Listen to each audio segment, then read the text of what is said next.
امام شافعی رحمۃ اللہ علیہ فرماتے ہیں، 4 چیزیں بدن میں قوت پیدا کرتی ہیں: گوشت کھانا، خوشبو سونگھنا، کثرت سے غسل کرنا اور سوتی کپڑا پہننا۔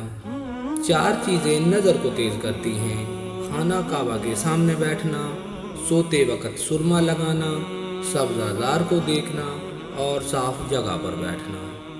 4 چیزیں عقل کو بڑھاتی ہیں: فضول کلام سے پرہیز، دانت صاف رکھنا، صالحین کی مجلس کرنا اور علماء کرام کی صحبت اختیار کرنا۔